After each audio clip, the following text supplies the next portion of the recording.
Bon, en fait, on avait l'idée de... comme en plus on n'est pas nombreux, on se dit que c'est vraiment une bonne occasion pour être ensemble et être vraiment sur l'interactivité avec... enfin, entre nous tous, en fait. Donc nous, on a essayé, avec Jean-Marie, de juste rassembler nos idées autour de 5 branches d'une carte mentale pour avoir des points de départ d'échange sur la question du départ de ce séminaire. Donc, nouvelle dynamique des apprentissages numériques, point d'interrogation. Moi, je m'interrogeais toujours enfin, ce matin sur qu'est-ce que ça peut bien être un apprentissage numérique. Je veux dire, voilà. Alors Jean-Marie me dit, soit on apprend le numérique, soit on apprend avec le numérique, mais l'apprentissage en lui-même, il reste quelque chose, oui, puis neuronal, enfin bref. Et donc voilà, c'est ça l'idée, c'est que on échange ensemble à partir de ces 5 branches. Donc on s'est dit finalement, on a beaucoup questionné bien sûr la pédagogie avec un mot fort qui est revenu et que tu disais tout à l'heure aussi, Jacques, l'idée de scénarisation. On a questionné la place de l'humain dans tout ça. Pour moi, il y a un mot que j'ai retenu, entre autres, c'est bienveillance, voilà, communauté, qu'on peut interroger aussi. Il y a la question des modèles économiques qui est revenue, la question de la technique, et puis la question du cadre légal, en particulier hier. Donc la question, c'est pour répondre à la question qui était posée en début de séminaire, vous, qu'est-ce que vous retenez de tout ça? Et puis Jean-Marie a quelques slides qui permettront de donner des éclairages complémentaires. Voilà. Alors, il y a 2 choses qu'on pourrait peut-être faire. D'une part, c'est remercier encore une fois notre Jacques animateur. Parce qu'en gros, ce que j'ai adoré dans ta présentation, c'est que tu as pris un point de vue très externe. En nous disant, mais en fait, c'est quoi les fondamentaux quelque part. Et de là, tu conclus en disant, on est dans un émiettement, il va falloir construire une image de cet émiettement.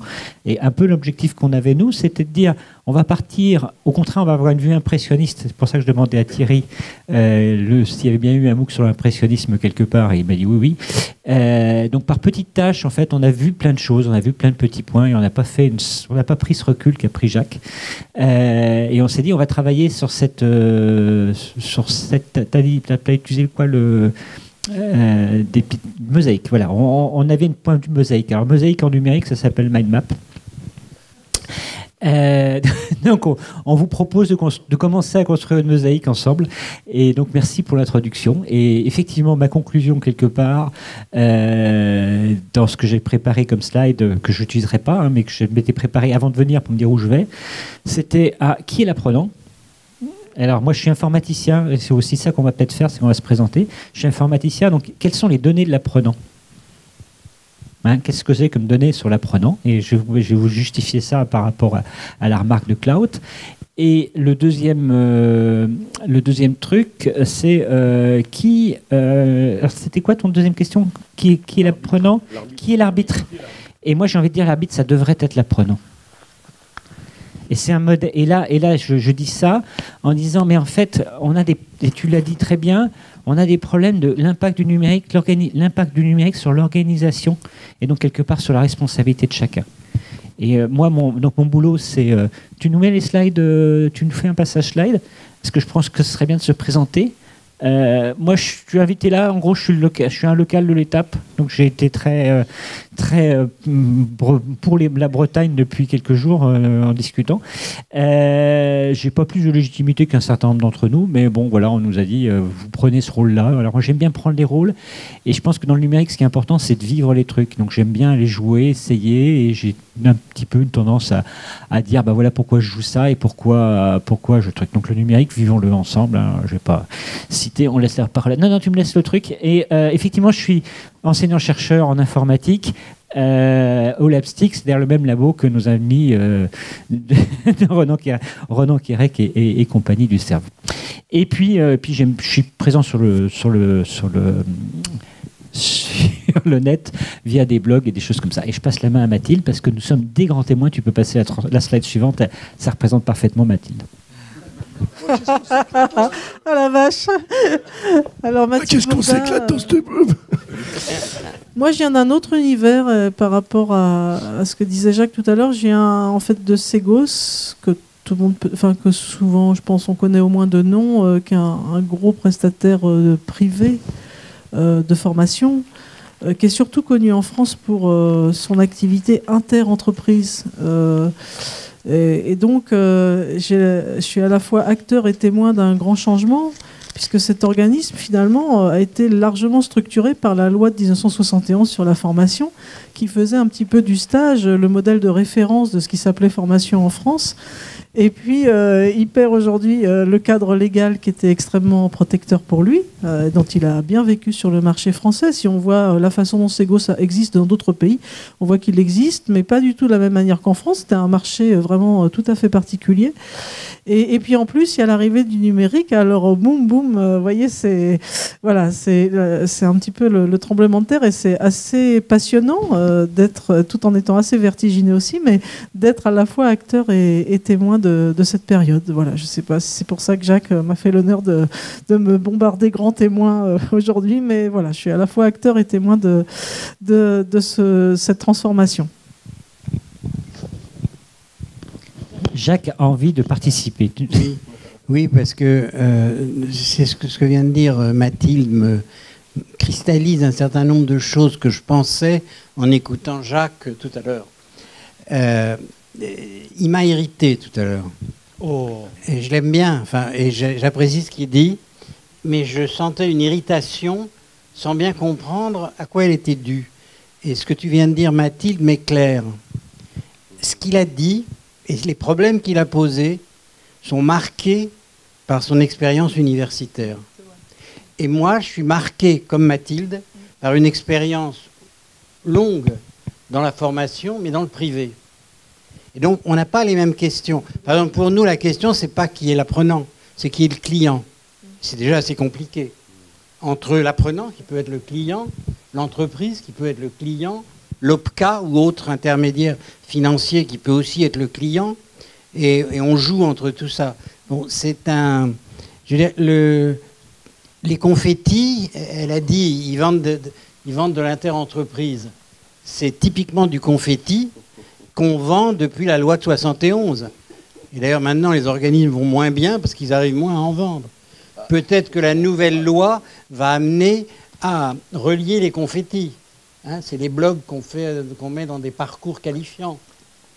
Mais c'est une autre... ça m'a frappé. Quand on vient du privé, quand son expérience, quand la construction de son expérience de la formation... Ouvrier employé, à 90%, il subit la formation qu'il suit. Il n'est absolument pas prescripteur, et en général, les formations qu'il suit sont répétitives, et il les suit parce qu'elles sont obligatoires. C'est les recyclages, CACES, etc. Quand on est cadre, on a un petit peu plus la main, et on choisit un petit peu plus, dans une certaine mesure, son parcours de formation. Mais tu vois, l'apprenant décideur, moi, dans le monde où j'évolue, j'y suis pas. Oui, je voudrais ajouter une chose à ce qu'elle dit. Je suis au Conseil national d'évaluation de la formation. On vient de sortir une étude sur la formation dans les PME. Ce qui revient massivement, et donc ça vient des chefs d'entreprise, c'est qu'ils sont comme tes ouvriers. Et le gros de leurs dépenses de formation, c'est les formations obligatoires. Parce qu'il y a plein de formations obligatoires, et ça suffit à manger tout leur budget formation. Et ouais. Alors, je crois que c'est ce que tu dis, hein, ce qui est intéressant dans ce qui m'interpelle dans ce que tu dis, c'est qu'effectivement on a chacun notre grille de lecture. Et c'est un petit peu quelque part l'espoir de l'intérêt de la matinée, c'est qu'on a chacun nos points d'entrée. Parce que quand j'écoutais notre Jacques animateur, effectivement, il est très coloré Sciences Infocom, il est très coloré chercheur, il va falloir faire des analyses scientifiques de ce que c'est que vos clients, etc. Mais effectivement, il y a cette coloration-là. Et j'ai aussi ma coloration, voilà, je l'assume et je la rentre. Je suis prof dans une école d'ingénieurs, donc de cadre. Mon environnement, ce sont les universitaires, on est d'accord. Et donc, dans ce cadre-là, j'assume parfaitement, effectivement, cette autonomie, qu'aujourd'hui, elle n'est pas. Je l'ai quand même, je m'en permettais d'en parler aussi, parce qu'on voit apparaître cette notion de compte personnel de formation, qui, quelque part, sont une tendance à aller donner plus la main, quelque part, à cette personne-là. Et puis, la troisième raison pour laquelle j'assumais ce point de vue-là, c'est qu'aujourd'hui, quand on parle de numérique et quand on parle de la concurrence numérique qui se met en place, le monde ouvert du numérique, in fine, c'est l'utilisateur qui va choisir. Et vous pouvez jouer ce que vous voulez. Hein. Là, quand on dit c'est lui qui choisira. Donc moi, ce que je me suis posé plein de fois, et on pourrait revenir là-dessus, sur ces questions-là, c'était alors ce cadre légal, effectivement, qui apparaît, qui fait que, ou ces clients différents qui sont là, il a occupé une place importante dans les échanges. Et en gros, il vous dit voilà ce qu'il faut respecter, voilà ce qu'il faut jouer, etc. Et les questions que je me posais, moi, mais j'ai sûrement pas les réponses, mais qui étaient implicitement posées dans la ubérisation de la formation. Si vous voulez, on peut partir sur l'ubérisation de la formation. J'ai 2-3 slides là-dessus. C'était vraiment en train de se dire mais est-ce que le marché, c'est le marché légal, là, ou est-ce que c'est le marché qui est à côté du légal? Où est le vrai marché aujourd'hui pour la formation? Et nous, c'est une question qu'on se pose aussi, à la limite, en termes d'école d'ingénieur. Donc, je ne sais pas si là, on peut faire le truc. On parle là-dessus? Ouais, j'ai 2-3 slides. Et où il y a bien sûr, il y a des marchés. Et alors, ubérisation. Mais donc, j'ai fait un slide là-dessus. Et ce que je me disais aussi, c'est qu'en fait, si on n'a pas pour trop parlé de l'apprenant ou de qualifier notre public, quel était notre public exactement. Alors j'ai vu des gens qui en parlaient effectivement en termes de quel type de médiation il faut que j'ai par rapport à mes apprenants, pas mes clients. Donc ceux qui sont déjà dans la formation. Mais c'est peut-être la différence entre ce que disait Jacques et ce que tu disais. C'est toi, tu es dans le geste de la formation. Et là, on est dans la compréhension des besoins, la compréhension des envies, la compréhension de la motivation de la personne. Donc quelque chose qui est plus large que simplement le conflit cognitif au moment où tu apprends. C'est un peu les deux niveaux qu'on a vu là en opposition tout à l'heure. Enfin, c'était ma grille de lecture à moi. Et alors, tu descends. Non, le suivant. Voilà. Celui-là, non, t'es reparti. C'est pas. Si, c'est bon. Tu vas y arriver. Voilà. L'ubérisation. L'ubérisation, nous, ça nous interpelle. Alors, dans les trucs qui me motivent en ce moment. J'ai fait des MOOC, ça j'ai pas dit, hein, si je suis là c'est aussi parce que j'ai fait des MOOC et c'est comme ça qu'on s'est connus. Et puis je fais des MOOC et puis je me dis ouais bon c'est sympa de faire des MOOC, mais en fait pourquoi les gens viennent faire des MOOC et puis quel est le MOOC d'après ou quel est le MOOC d'avant, donc quel est le parcours de formation. Et au-delà de l'émiettement, c'est ce qui est intéressant, c'est d'un point de vue d'informaticien, j'ai des miettes. Mais quand je travaille sur le net, ce qui m'intéresse, c'est pas les miettes, ce sont effectivement les liens entre les miettes. Et donc, quel est le graphe qui se construit, quel est le parcours qui se construit. Et c'est ça notre grille de lecture aujourd'hui. Alors, cette grille de lecture, elle nous amène aussi sur une deuxième grille de lecture qui est qu'aujourd'hui, on vit un monde de transition.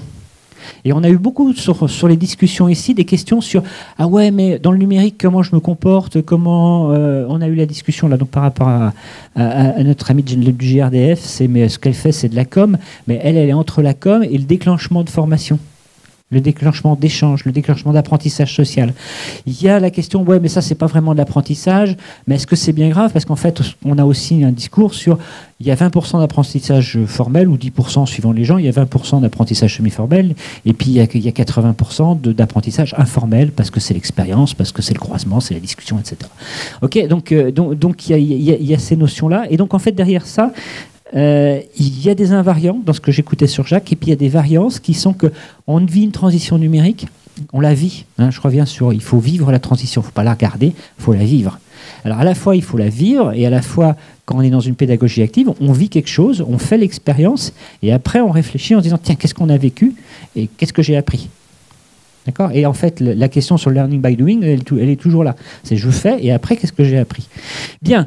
Je voulais parler d'ubérisation. Alors, l'ubérisation, c'est un exemple de changement de modèle numérique, donc de cette transition numérique qui nous atteint tous. Alors je dis que c'est un exemple particulier de disruption numérique. Et nous, donc, on travaille sur les transitions numériques et ce qu'on nous intéressait, c'était l'économie collaborative. C'est bien ce que j'ai marqué après, la consommation collaborative. Je ne sais pas, Thierry, tu avais envie de réagir? Non, je voulais juste te dire, nous avons la chance de vivre cette expérience. Ouais. D'autres n'ont pas la chance de vivre l'expérience de l'apprentissage numérique. On peut retirer des choses parce qu'on vit et qu'on a la chance de vivre cette expérience. Il y en a qui pourraient avoir la chance de la vivre, mais qui ne peuvent pas la vivre. Voilà. Oui, bon, ok. Et donc la consommation collaborative, en fait, c'est un truc qui est intéressant parce que c'est des changements de comportement globaux. Donc ça pose la question de notre modèle d'organisation, etc. derrière. Et puis c'est un truc qui est le pire et le pire ou le meilleur des mondes. C'est-à-dire que la consommation collaborative, ça vient d'un point de vue qui est, je donne le pouvoir aux personnes de faire quelque chose qu'ils ne pouvaient pas faire avant. Je peux offrir mon canapé à quelqu'un qui passe. Ça s'appelle couchsurfing. Je peux lui prêter une chambre. Ça s'appelle Airbnb. Je peux prêter ma voiture quelques heures. Ça s'appelle, il y en a plein. Je peux faire du covoiturage parce que je peux proposer une place dans ma voiture. Il y a plein de modèles collaboratifs. Et on pourrait dire que le covoiturage, ça mange le marché des bus. Personne n'a jamais dit ça. Personne ne s'est choqué sur ce truc-là. C'est un truc qu'on trouve bien, normal, super. C'est vachement bien. Là-dedans, il y a une paupérisation du travail, parce que c'est plus du travail, mais en fait, ça touche des marchés qu'on n'avait même pas imaginés avant. OK ? Et donc, c'est vachement bien. Et puis, il y a Uber qui est arrivé, qui est un exemple de... Ça, c'est le mal absolu. Et puis, curieusement, on est dans les médias, communication, alors le truc. Ah ouais, la consommation collaborative, c'est la pire des choses, c'est Uber et tout, il faut arrêter tout ça, etc. Alors heureusement, le mouvement de collaboration collaborative, on le vit déjà tous les jours que, bon, ok, c'est pas bien Uber, c'est pas bien. Mais on a tous cette image d'Uber qui reste parce que c'est celle qui nous est donnée dans les médias. Et en fait, dans ce truc-là, il y a plusieurs choses. Il y a le fait que les gens ont capté un marché qui était en fait pas existant. C'est-à-dire que les gens qui prennent Uber au départ, c'est pas des gens qui prennent le taxi. Ok ? On va appeler ça Open Classroom. Et puis à un moment, il y a des gens qui étaient dans un cadre légal, vous, et qui étaient en train de dire « Ouais, mais nous, on a payé cher pour avoir notre licence, on peut prendre les gens qu'à certains endroits, on a la contrainte de passer par notre cadre légal, notre service de réservation. » qui en fait nous bouffe. C'est-à-dire qu'on est déjà sous contrainte d'un client extérieur. D'accord ? Et donc en fait le truc c'est que eux ils ont tenté ou ils ont contourné la législation et ils ont gagné le marché parce qu'ils ont contourné la législation. Et quand j'entends l'ubérisation, quand je vois ce que j'ai vu pendant ces jours-là, c'est vraiment ça que j'ai en tête, c'est que il y a un cadre légal. Est-ce que vous jouez dans ce cadre légal ? Et c'était la question que posait la dame la juriste hier après-midi. Est-ce que vous êtes encore dans ce cadre légal ? Est-ce que vous y restez ou est-ce que vous en sortez ? Ou est-ce que vous l'attaquez autrement ? Et les gens du numérique, certains du numérique, Uber en est un cadre précis, détournent le numérique pour pouvoir taper là où ça fait du bien pour eux et du mal pour un certain nombre de gens. Après, j'en ai plein d'autres, des transports amusants sur le cadre du numérique. Je ne sais pas si vous voulez faire ou pas. Mais Thierry, envie de vous... Merci de dire ça. Merci de le préciser. Parce que franchement, aujourd'hui, personnellement, j'en ai ras-le-bol d'entendre ubérisation à droite et à gauche sans que les gens mesurent les conséquences catastrophiques qui consistent à parfois faire s'écrouler des pans entiers de l'économie à partir de ce que tu viens de dire. Donc je crois que c'est une voie de conscience qu'il faut avoir et là-dessus je dirais tout simplement que selon Schumpeter, la seule voie de croissance possible c'est la destruction créatrice. Okay. Sauf que là, avec ce genre de dispositif où on ne prend pas en compte le coût social et sociétal de cette désintermédiation, on est dans de la destruction destructrice. Et je reprends les termes de Bernard Stiegler, un grand philosophe français du numérique aujourd'hui, qui revisite Schumpeter en disant non. On est dans de la destruction destructrice. Et c'est ce que tu es en train de dire, je crois.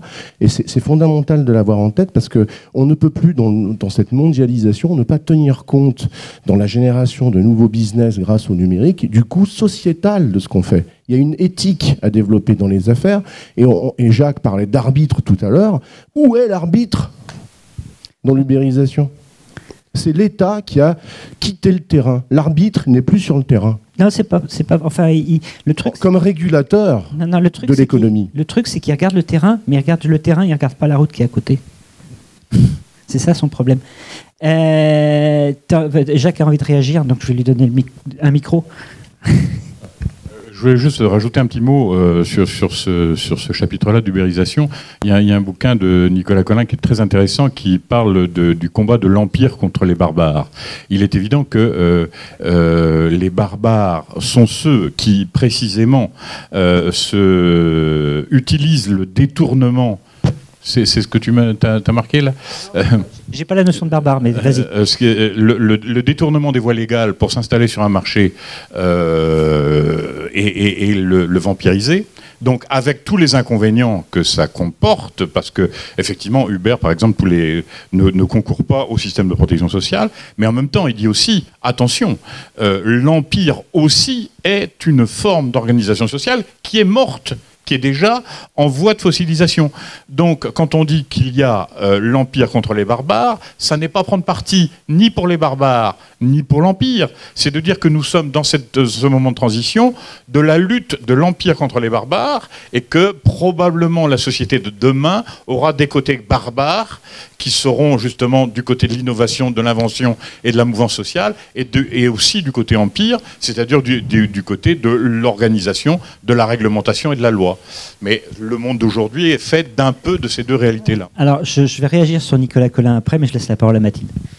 Oui, juste une réaction à un autre niveau. Moi, ce que je constate, en fait, de mon petit niveau d'intervention, c'est que finalement, tout à l'heure, Jean-Marie parlait du marché de la formation. Moi, j'en vois plein, et en particulier, je vois une ligne de fracture entre est-ce que vous êtes en B2B, c'est-à-dire finalement, vous vendez de la formation à des entreprises, et il y a une passion de l'entreprise française pour récupérer des financements.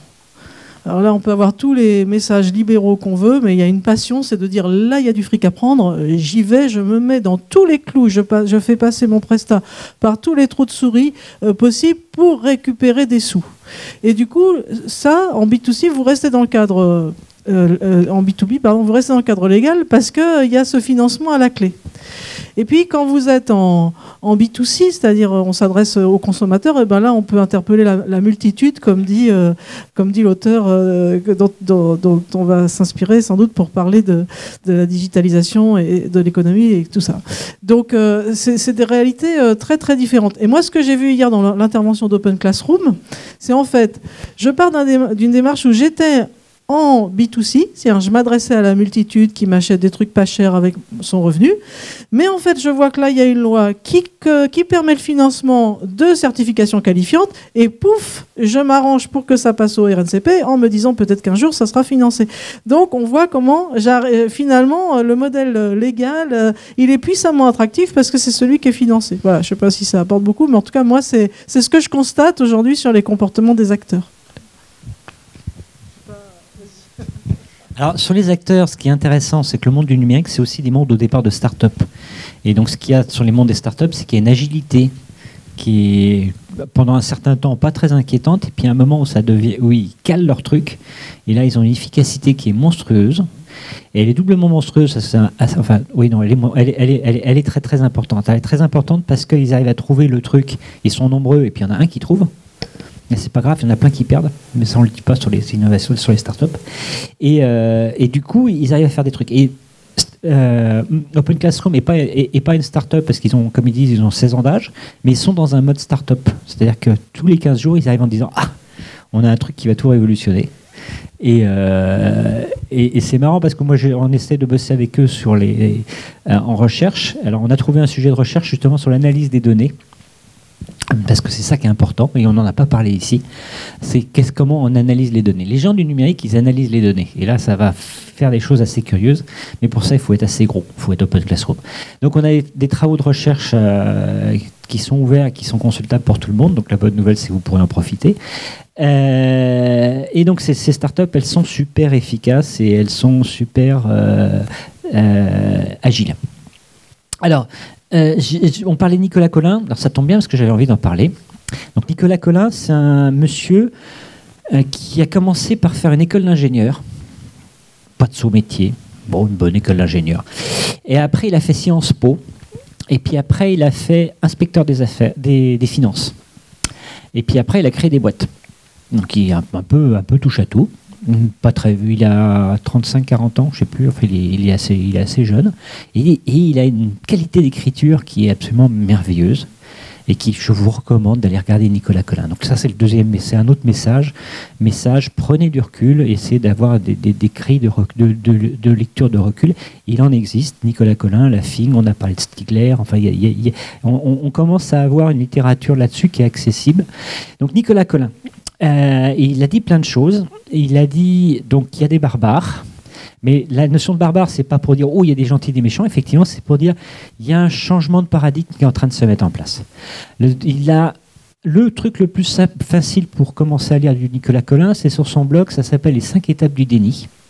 Donc c'est celui-là que j'ai repris, qui clarifie un petit peu son modèle. Qu'est-ce qui se passe en termes de changement de modèle par rapport au numérique?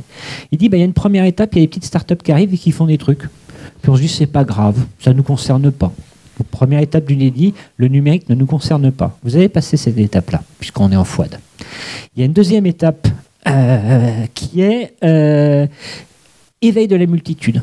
C'est-à-dire que les gens des startups, les gens de ces boîtes-là, ils ne s'intéressent pas d'abord aux OPCA, ils s'intéressent d'abord à qu'est-ce que veut le gars qui est là. Et je vais me capter, je vais avoir un contact avec l'utilisateur et je vais avoir une empathie avec l'utilisateur et je vais tester des choses avec l'utilisateur. On a des outils de test qui sont absolument géniaux, ça s'appelle des A/B tests. Vous prenez un site web, suivant le gars qui arrive, vous lui proposez la solution A ou la solution B. Puis après, vous dites, vous testez ça une demi-journée, au bout d'une demi-journée, vous dites ah, la solution A, elle marche mieux. Je ne sais pas pourquoi, mais c'est prédictible. Okay, et donc on a un changement aussi logique derrière ça. Et donc les start-upers, ils utilisent ça tous les jours. Et donc tous les jours, leur site s'améliore. C'est pas dans 6 mois, c'est pas dans 3 ans, c'est pas la prochaine fois que je ferai la formation, c'est aujourd'hui. Donc agilité amusante. Donc l'éveil de la multitude. Je comprends ce que veut la multitude et j'ai une empathie avec la multitude. Et je me mets en B2C, je me mets en médiation entre la multitude et puis les autres. Je commence à prendre ces places-là. Et les autres, c'est ceux qu'on a vus hier matin dans la table ronde sur les modèles économiques du numérique. C'est ouais, je vais vers le numérique, je le fais aussi. Vous avez vu, je le fais aussi. J'ai compris comment apprenait mon étudiant. Mais je ne me suis pas posé d'autres questions à mon qu'effectivement Jacques a très très bien vu. Troisième niveau, donc là, nous on le fait aussi. Troisième niveau, on voit arriver Uber. Là qui nous gêne. Alors qu'est-ce qu'on va faire? On va voir le ministre en lui disant non, mais attends, lui il ne joue pas les règles du jeu, mais nous une loi. Ok, abandon de l'État, du truc. Mais ça marche ou ça marche pas. Donc là c'est le coup, ça passe ou ça passe pas ou tu meurs. Puis après la quatrième étape, c'est l'arrivée des géants. Donc là vous avez un gros du numérique, un Google, un Amazon, prenons Amazon, Facebook, machin, qui commence à prendre toute la place. Donc c'est ce que lui appelle le phénomène des plateformes, le modèle des plateformes. Une plateforme qui prend tout. Une plateforme qui nous contrôle tous. Ok ? Et donc cette plateforme qui nous contrôle tous, écoute, il y a encore les gens qui ne sont pas du numérique qui arrivent et qui disent « Ah ouais, c'est pas grave, je vais racheter mon concurrent. » C'est-à-dire que je rachète le plus gros qui est juste à côté de moi. C'est Alcatel qui rachète Nokia, c'est Nokia qui rachète Alcatel, c'est pas grave. Hein. De toute façon, ils ont un problème. Sur Amazon, c'est Darty qui rachète Fnac, non, c'est le contraire. Bon, voilà, c'est typique. Non, ça c'est un autre modèle et je vais te le faire après. Et donc après, ce qui se passe, c'est que vous avez un booking qui est entre vous et vos clients. Et vous avez 80% de vos clients qui passent par Booking. Alors vous faites le métier que vous voulez, aussi bien que vous voulez, mais vous devenez une commodité. C'est sympa, hein? Donc la question, c'est d'être la plateforme ou de casser cette logique de plateforme. Alors il disait aussi, et c'était la question B2C, B2B, mais je ne l'ai pas faite, c'est une filière, c'est de la création de contenu, de la production, de la distribution, de la vente, de la multitude. Et donc en fait, les gens, ces schémas que je vous envoie sur le truc, vous vous placez sur ce schéma, les startups se placent sur ce schéma-là, puis à un moment, il y en a un gros qui pousse tous les autres. D'accord. Donc il en a 5 comme ça. Sur son blog, il y a le lien qui y est.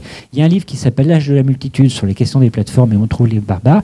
Et si vous aimez, si vous êtes convaincu par ce qu'écrit Nicolas Colin, il vient de sortir une étude chez Terra Nova, dont j'ai encore oublié le titre. Nicolas Colin, Terra Nova, je l'ai là, sur justement les nouveaux modèles économiques. Et là, il interpelle effectivement l'État en disant il faut. Sa question derrière de départ, c'est comment faire payer les. Au départ, c'était comment faire payer des impôts aux géants du numérique. Et la deuxième étape, c'est comment développer l'économie dans ce monde-là. Et effectivement, dans ce monde-là, on a une question de paupérisation, enfin de changement des métiers, de changement de l'échelle des métiers. Et tu veux que je fasse LinkedIn, Jacques ? On en a parlé entre nous, mais pas devant tout le monde. Bon, je vais en parler. Alors, j'ai encore deux Thierry veut réagir. Je vous assomme un petit peu, je suis désolé. Si vous avez des réactions, des trucs, ça vous va ou je continue ou je t'arrête ? Vous avez déjà la nausée ? Pardon. La pause café va pas tarder à être prête, donc. Ouais, mais Jacques nous a pris une demi-heure, donc. Juste un complément, Jean-Marie. J'adhère absolument à tout ce que tu dis, notamment l'agilité. Il y a aussi, il n'y a pas que l'agilité. Ce qui fait aussi le levier très puissant de ces startups dont tu parles, c'est aussi le fait qu'elles dématérialisent et elles désintermédient. Et sur la dématérialisation. C'est ça qui pose problème finalement, parce qu'il y a du coup des coûts de structure qui sont très très très compétitifs par rapport à des boîtes comme Segos. Coût marginal zéro. Oui, okay. Voilà. Donc il y a l'agilité, mais il y a aussi la structure même des coûts de ces boîtes. Et pour juste terminer là-dessus, moi j'ai le sentiment quand même qu'on est dans une approche, j'espère, on est dans un stade terminal de l'ultralibéralisme, je dis volontairement terminal, parce qu'on voit bien des économies émergentes alternatives, qui consistent à sous-traiter l'achat et l'usure de capital à des tiers. C'est bien la question que pose Nicolas Colin moi, je trouve que c'est quand même hyper choquant. Quelles sont les structures qu'il faut mettre en place pour pouvoir penser la société dans une économie qui change et qui devient une société de type impérialisme. Comment on régule ça? Mais c'est pas au sens régulation, c'est au sens comment on organise ça. Quelle est la sécurité sociale qu'on met, etc. Donc ces propositions sont plutôt effectivement dans les revenus de vie ou des choses comme ça, des modèles alternatifs dont on parle dans certains contextes. On va pas rentrer sur tout le truc parce qu'on n'a pas le temps et puis on aurait voulu parler de plein d'autres choses et puis on va se faire bouffer par l'économie, ce qui est absolument terrible. Moi je suis maître de conf en informatique, je suis pas du tout sur mon terrain là. J'ai encore un ou deux transparents très vite. Je vais les faire très vite. Tu me passes le suivant là. Celui-là, je l'avais préparé sur l'éclatement de la chaîne de la valeur. Si vous voulez, sur les petites startups qui prennent un peu de place. J'en avais pris 2-3 qui étaient sympas. Celles qui proposent du contenu. Le contenu devient une commodité qu'on peut récupérer et puis qui sont émiettés. Voilà, donc on parle de vidéo tout près, on aime bien. SpeechMe, c'est une petite start-up à Nantes. Corp Academy, celle-là, je vous la conseille. C'est un ancien de Google qui propose des petites formations capsules sur les modèles du numérique. Alors ça pose une autre question, c'est qui est légitime pour proposer des contenus? Sur le net, tout le monde est légitime. Et donc tous les modèles coexistent et à vous de faire votre choix. Donc importance de l'esprit critique dans la formation de la littératie numérique. Je vous le fais en cours. La deuxième ligne, j'avais mis parce que je l'aime bien aussi. Vous savez qu'il y a plein de boîtes qui vous proposent de trouver votre prof pour faire votre tutorat, votre accompagnement. Vous avez besoin d'un prof pour votre gamin pour qu'il fasse ses cours du soir. Vous allez sur Superprof, Live Mentor. Le prof pour son carrelage, je ne connaissais pas, mais ça marche. J'aime bien ConnectID parce que c'est une visualisation géographique et puis que les gars ils sont partis sur un modèle très consommation collaborative, cool on love, et puis maintenant ils sont en train de faire du business. Il y a la recommandation, donc quel cours je choisis. Il y a la certification aussi qui est sympa. Celle-là, elle est sur un autre modèle. Alors, je vous la fais aussi en très court. Deakin Digital, c'est une université néo-zélandaise. Deakin, qui est monté très vite dans le classement de Shanghai et qui se dit que pour être néo-zélandais, ils n'ont pas le choix, ils font du numérique. Ça marche, hein, c'est comme quand on est breton ou enfin des trucs comme ça. Ou qu'on habite Limoges. Et après, en fait, ils se sont dit, le point clé, c'est de certifier les gens, de leur permettre de valoriser ce qu'ils savent déjà, donc la VAE. Et donc, Deakin Digital, c'est un modèle de VAE en ligne. Vous vous prenez en contact, ce truc, et vous dites ce que vous savez faire, on valide ce que vous savez faire, et du coup, vous pouvez commencer à prendre des cours chez Deakin en numérique. D'accord, donc ils ont un modèle d'entrée qui est je comprends ce que vous savez, je comprends ce que vous avez besoin, et je récupère les données aussi. Et la question des données est centrale. Il y a un rapport ministériel qu'a dit de Pierre Meuglin, ou je ne sais plus, qui dit le modèle pour casser ces grosses boîtes américaines, c'est de dire que les données, elles ne sont plus chez les grosses boîtes américaines, mais elles ne sont pas dans vos boîtes à vous, elles sont chez la personne. C'est pour ça que je suis calé sur la personne, c'est parce que si la personne est maîtresse et qu'on lui donne des outils pour être maîtresse, elle pourra progresser et elle pourra faire contrebalancement à ça. Je le fais en cours aussi, mais j'ai besoin de le développer ça encore, mais c'est une idée qui monte pas mal. Tu me fais le suivant parce que je vais aller très après je vais essayer d'aller très vite. Donc ça c'est là-dedans il y en a un qui est particulier, c'est Open Classroom, vous l'avez compris. Le transparent suivant, ce sera on peut supprimer cette photo pourrie. Non, c'est pas grave. LinkedIn. Je vous le fais. J'avais une visualisation de mosaïque sympa pour Jacques en dessous.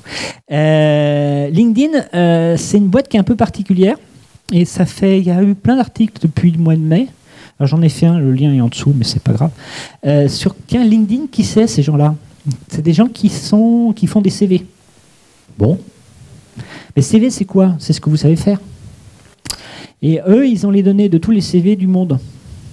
Et moi, j'ai été frappé, c'est en croisant mes chefs, mes directeurs d'école, qui m'ont dit ouais, c'est super, nos anciens ont passé un contrat avec LinkedIn pour être accueillis chez LinkedIn. Et j'ai dit ah bon, nos anciens, nos analyses d'usage de nos anciens, elles passent par LinkedIn? Ça vous gêne pas? Oh non, pourquoi? Ah. Il y a un truc là, il y a un loup. Et en fait, ce qu'ils ont sorti derrière, ils ont sorti un truc. Quel est le métier de vos rêves? On va vous dire dans quelle fac allez faire votre formation. C'est un service qui existe chez LinkedIn depuis 1 an. On n'en parle pas beaucoup parce qu'il est fait que pour les Américains. Les Français, ça viendra. D'accord? Ça, c'est le premier effet qui se coule de LinkedIn. C'est qu'ils savent, ils commencent à savoir qu'est-ce que vous allez pouvoir envie de faire comme formation, qu'est-ce que vous allez pouvoir faire. Je suis d'accord, c'est pas les ouvriers. mais ça pose question. Enfin, ça me pose question sur les modèles qui se mettent en place. Et deuxième effet qui se coule, c'est ils ont racheté Lynda. Lynda, c'est une boîte qui a racheté Video2Brain, qui est une boîte de formation. Donc demain, vous êtes chez LinkedIn, je dirais j'aimerais évoluer professionnellement. D'ailleurs, voilà, vous pouvez aller dans une fac, mais vous pouvez aussi aller suivre un petit cours en ligne. Et là, donc, c'est lui qui se positionne en médiateur entre vous et l'utilisateur final. Et l'utilisateur final, il ne vous connaît pas vous, il connaît LinkedIn. Et demain, il pourra dire « Ah, qu'est-ce qui est sympa à faire je vais aller suivre la formation chez les Américains. » Je vous le fais en cours aussi. D'accord ? Et là, on voit des trucs qui se mettent en place. Donc, c'est des choses qui peuvent poser question. Et donc, la question, c'est comment on se positionne et comment on s'organise ensemble pour non pas se faire des contraintes de qualité, mais qu'on fait des choses qui permettent de garder le contact avec nos... Alors, on a dit clients, on a dit apprenants, on a dit quoi? Voilà. Donc, voilà, il se passe des choses, je ne sais pas comment ça va impacter. Nous, on est quelques-uns dans les écoles, dans les universités à se dire, et ça peut nous impacter aussi. J'ai le transparent après, si on veut. Il y a, comment il s'appelle? David Unkoff? Non. Ouais, celui-là, ça pourrait être des éléments de réponse. David Unkoff qui a écrit le tsunami numérique en disant l'éducation numérique et l'éducation nationale est morte à 5 ans. Ça, c'est du David Unkoff. C'est du David Unkoff. Mais bon, voilà, je vous le fais à la David Unkoff, là. Non, mais il y a des éléments qui sont troublants dans son analyse. Oui. On peut être pour, on peut être contre, mais au moins il annonce un truc, il le met sur la table. Nicolas Collin a peut-être raison, peut-être tort, mais il met un truc sur la table et c'est un élément de réflexion. Donc c'est des éléments qui sont positionnés pour que nous-mêmes on puisse les approprier et éventuellement se dire on prend pas, on réagit. Mais c'est de l'information, c'est quand même de l'information consolidée. Ok, alors oui, bon, ça c'était parce que j'avais préparé des choses, mais je laisse pas la parole à Mathilde et ça j'ai horreur. Ah non, il n'y a pas de souci. En fait, l'idée au départ c'était de donner la parole à la salle. Alors moi, je voulais un petit peu savoir comment vous réagissiez sur tout ça et finalement, voilà, est-ce que ça vous nourrit pour compléter la map et se dire finalement qu'est-ce que ça bouge finalement tout ça, Thierry? Ouais, juste un mot parce que j'ai déjà pas mal parlé, mais En tout cas, moi, je suis en lien avec Ségos, avec Demos. J'ai tenté avec Abilways aussi, parce que je crois qu'il faut aussi arrêter d'être binaire. Hein. Je parlais tout à l'heure des conséquences sociétales de l'ubérisation. Moi, je me mets à la place des formateurs. Je les rencontre beaucoup, de Ségos, Demos. Je discute beaucoup avec les gens de Demos, parce que parmi ces 3 boîtes, c'est eux avec lesquels on échange le plus. Ils sont très mal financièrement, tous ces grands groupes-là. Très très mal. Et Demos en particulier en ce moment. Hein, j'ai dit à Demos, on était en discussion, et c'est pas parce que vous m'apprenez de manière très transparente que votre compte d'exploitation va très mal que je vais arrêter de discuter avec vous. On va aller au bout de notre partenariat, de nos échanges, et justement dans cette perspective de responsabilité sociale d'entreprise. Alors évidemment, je suis chez Orange, j'ai presque le luxe de la responsabilité sociale d'entreprise, j'en conviens, mais autant l'utiliser, ce luxe, pour ne pas aggraver des situations de destruction destructrice qui peuvent toucher de grands organismes de formation historiques et qui ont une épaisseur historique que n'ont pas certaines start-up, parfois arrogantes, à crier haut et fort à l'ubérisation de toute chose. Oui, tout ce que vous dites est vraiment extrêmement intéressant et éclaire bien la complexité de nos métiers, formateurs, équipe pédagogique. Et je voudrais revenir à la question, là, qu'est-ce qu'un apprentissage numérique? Et la question, c'est comment les équipes pédagogiques, collectivement, vont s'approprier le numérique et pourquoi faire. Et donc, par rapport à cette question, moi, je vois 4 pistes qui sont en résonance avec ce qu'on vient de dire. D'abord, le numérique pour apprendre à utiliser le numérique, peut-être aussi pour apprendre à coder, mais en tout cas pour avoir le recul nécessaire pour utiliser les réseaux sociaux numériques avec pertinence dans le sens de la pédagogie. C'est la première piste. La deuxième piste, c'est d'utiliser les ressources numériques comme support d'apprentissage. Et c'est évoqué là, dans cette chaîne de valeur, on voit bien que est-ce que c'est nous qui allons créer les ressources ou est-ce qu'on va les mobiliser et qu'est-ce qu'on va gagner, qu'est-ce qu'on va perdre et qu'est-ce que vont gagner, qu'est-ce qu'on va perdre les apprenants. C'est la deuxième piste. La troisième piste qui me paraît fondamentale pour la pédagogie des adultes, on a parlé de pédagogie active, c'est le numérique pour que l'apprenant soit producteur. Alors, producteur de sens, de connaissances, etc. Donc, l'outil numérique, ce qui est vraiment intéressant, c'est que ça redonne du peps à la pédagogie active, freinée, etc. C'est-à-dire de redonner la possibilité à l'apprenant de produire, et surtout de produire à plusieurs, cette production collaborative. Et puis, la quatrième piste qui me paraît encore plus fondamentale par rapport à nos métiers, c'est le numérique pour créer de l'interaction. Plus il y a d'interaction et plus l'apprentissage est qualitatif. Et aujourd'hui, on a des outils Web 2.0 extrêmement intéressants, qui sont fiables, qui sont pertinents et qui permettent de créer de l'interaction. Et je pense que plus les adultes interagissent, et ça a été dit hier avec GRDF, mais aussi avec plein de choses, et plus on mobilise les apprenants, et donc plus les apprenants s'impliquent dans l'apprentissage. Et donc moi, en tant que consultant, quand je travaille avec des équipes pédagogiques, j'essaye de me servir de ces 4 pistes pour ouvrir et diversifier. On est tout à fait d'accord. Alors, je ne vais pas les avoir toutes retenues. Et tu as parlé de collaboration, tu as parlé de comprendre le contenu. Ouais. Alors, le numérique pour apprendre le numérique. Le numérique pour apprendre le numérique, c'est indispensable aujourd'hui. Et ça, la bonne nouvelle, c'est que quelque part, le numérique pour apprendre le numérique, quelque part, il se commence dans le local et il se finit dans le local. Donc, un des éléments de cassure de cette chose, de cette chaîne pas sympathique, c'est effectivement de revenir vers le local. Les témoignages de Simplon, de réutilisation de ressources, de coproduction de ressources, le témoignage de Simplon hier était tout à fait intéressant parce qu'il s'ancrait dans le local et c'était ça. Même si beaucoup de gens ils sont en distance, c'est ça qui donne de la valeur. Le CNAM, c'était pareil. Et hier soir, on était à la Matrice, on était une petite vingtaine.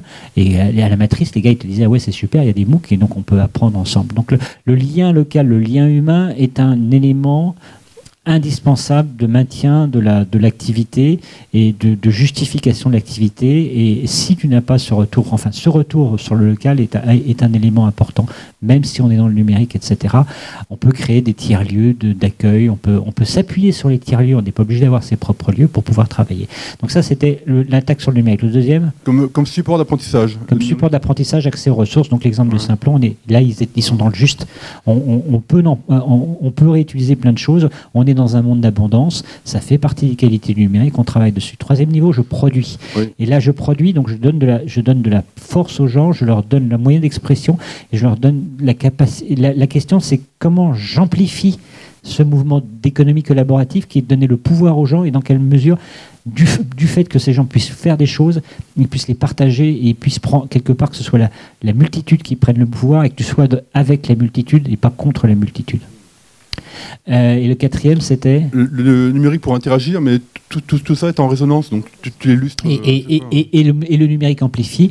Le truc, une des manières d'attaquer, de comprendre le numérique, c'est que rien ne change, mais tout change. C'est-à-dire c'est comme d'hab, sauf qu'il y a des mouvements d'amplification qui fait que le truc, c'est en gros, vous passez d'une... J'ai des gens de Genefa, donc vous passez de votre deux chevaux à une Ferrari, et puis voilà, ça accélère un petit peu partout, et ça reste un véhicule pour apprendre. Moi, en fait, alors je suis 100% d'accord, mais alors ça m'interroge, ça me ramène à la question de tout à l'heure, qui est l'apprenant ?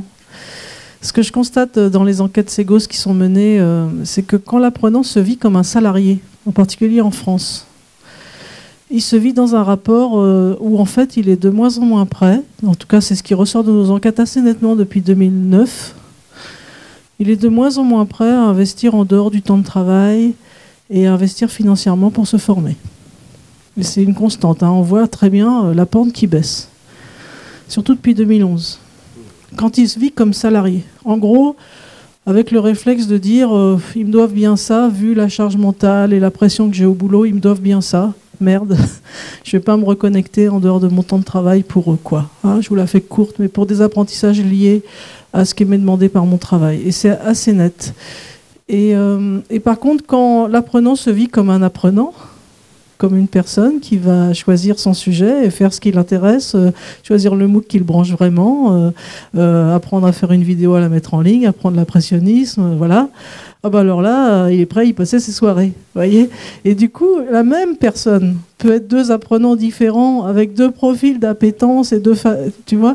Et du coup, je pense, moi, ça m'interpelle vraiment là-dessus. Et du coup, se référer à des modèles complètement différents après d'offres, en fait, la même personne. Oui, juste un mot là-dessus. Ça pose une question philosophique, ça. Oui, ça pose une question philosophique. C'est doit-on répondre à des besoins de formation ou créer le désir d'apprendre ? Ça, c'est la première chose que je voulais dire. La deuxième, c'est que si je regarde ce mind map, il y a une chose qui me frappe, si tu veux bien descendre en bas à droite de ton mind map. Il n'y a rien sur pédagogie. Si, moi, les quatre pistes... Non, mais c'est un symptôme. Les quatre pistes c'est un symptôme. Non. Les 4 pistes que j'ai données, c'est 4 pistes pédagogiques pour une stratégie... Non, Jean a remis la pédagogie. En fait, nous, on a un rôle de témoin. Donc, on a un rôle complètement... On assume notre parti pris. On a parlé de pédagogie, on a parlé de scénarisation pédagogie. Ça nous a amené à la question de l'autonomie. Ces mots-clés-là sont sortis. On pensait au départ partir sur des mots-clés, une vue impressionniste, et on l'a un peu moins fait là. Et donc ça c'est apparu très très fort. Donc ces quatre volets, en fait, ce qu'on a fait, je le fais en conclusion, tu nous fais un anti-zoom là-dessus. Le programme, c'était pédagogie, technique numérique et modèle économique. D'accord ? Et là, on a joué l'entrée modèle économique pour dire on va parler de numérique au sens, j'allais dire, actuel, au sens ouvert du terme. Et donc c'est pour ça qu'on est parti très très fort sur ce modèle économique, parce que ça pose ces questions. L'idée c'est, ce que dit Jean, la pédagogie est nouvelle, etc. Elle s'inscrit dans une nouvelle démarche pédagogique qu'on peut appeler de la formation ou de la communication et des choses comme ça. Et on est dans quelque chose qui se floute parce que c'est le numérique. Et derrière, il se pose une question de modèle économique. Et puis après, on lâche. Et attends, si je non, je vous juste sur on a rajouté un item, on a rajouté l'humain, parce que celui-là, il était transverse. Mathilde, je te donne la conclusion. Non, c'était juste pour dire que moi, dans ma tête, ce que je suis en train de penser, c'est que du coup, comme j'ai ces deux profils et que la personne, un coup, elle est salariée, un coup, elle est apprenant, voilà, et ben du coup, c'est pas la même pédagogie non plus. Parce que je t'assure que le salarié qui vient dans un cadre prescrit, il n'est pas du tout coproducteur du contenu. Hein. Il veut qu'on lui dise juste comment il doit faire. Point barre, tu vois. Et il n'est pas du tout en posture d'aller chercher des ressources et de les partager. Il dit donnez-moi la recette et si vous pouvez m'avancer sur mon boulot, c'est bien. C'est-à-dire donnez-moi la solution en fait. Tu vois, c'est pas non plus la même pédagogie.